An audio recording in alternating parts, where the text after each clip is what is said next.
કરો છો આ મેન્યુઅલી 4 પોઈન્ટ છે. આની અંદર શું છે કે આપણે સ્વિચ આપે રેડ કલરની, એને તમે દબાવો એટલે ઓપન થાય સ્વિચ, એટલે ફાયર વાગે, અને પછી બંધ કરવા માટે આ રીસેટ સ્વિચ દબાવવી પડે, ત્યારે સિસ્ટમ બંધ થઈ જાય. બરાબર.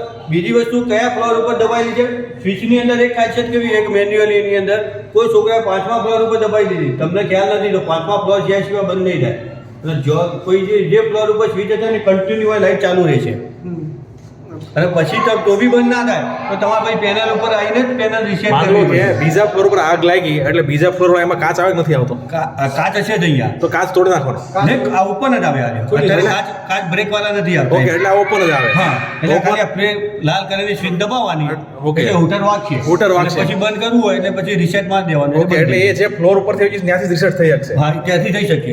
બીજા ફ્લોર ઉપરથી નહીં થાય. ઓકે, બીજા ફ્લોર ડાયરેક્ટ પેનલ ઉપરથી કરવી પડે. અને અહીંયા કોઈ પ્રેસ દબાવશે એટલે આ અલાર્મ છે બધા ફ્લોર ઉપર વાગશે.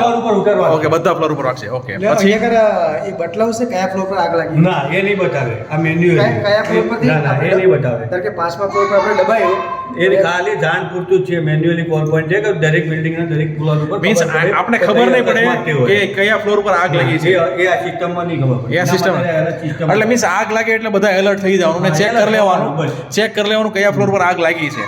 હા, પછી એલર્ટ કરવા માટે પૂરતી જ છે. આ એલર્ટ માટે છે. ઓકે, હવે આ પેનલમાં કઈ સમજવાનું?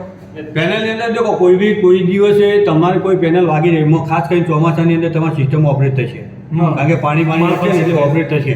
એટલે ખાસ કરીને શું હોય કે પહેલાં તમે રીસેટ સ્વિચ દબાવવાની, રીસેટ સ્વિચ દબાવીને થોડી વાર દબાવીને તમે છોડી દેશો એટલે પેનલ નોર્મલ થઈ જશે. અને તો બી તમારું વાગી જતું હોય તો પછી શું કરવાનું, એક વાળી આ સ્વિચ છે એ દબાવી દેશો એટલે હૂટર નહીં વાગે, સિસ્ટમ ઓપરેટ રહેશે, હૂટર નહીં વાગે, તમને ડિસ્ટર્બ નહીં કરે.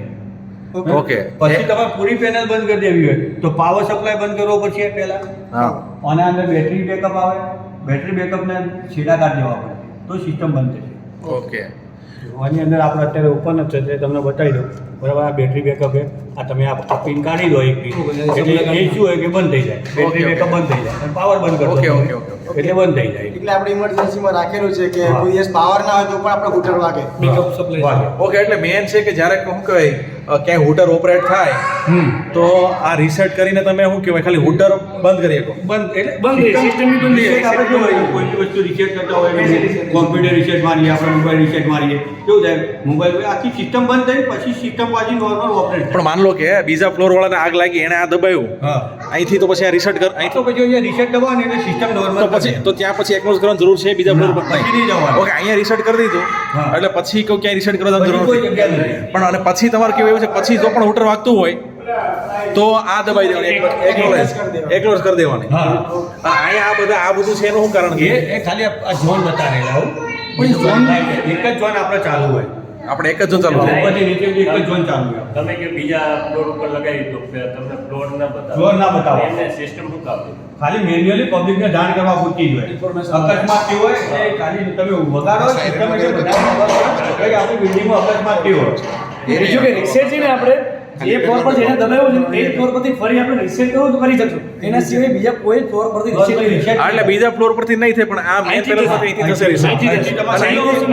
અને અહીંયા રીસેટ ત્યારે જ કરવાનું કે જ્યારે કોઈ ખબર પડે કે આગ લાગેલી છે, બુઝાઈ ગઈ છે, બુઝાઈ ગઈ છે, ઓકે થઈ ગઈ છે પછી પછી એવું નહીં કે હળી કરીને ચાલુ કરી તાત્કાલિક બંધ કરી દે, એવું બી નહીં. મેં જાણકારી લેવાની ખરેખર કંઈ થયું છે કે ઓકે. હવે હું બીજું કંઈ સમજાવવાનું બીજું કંઈ નથી. નોર્મલ સિસ્ટમ જ છે આપણી. Okay, okay, okay.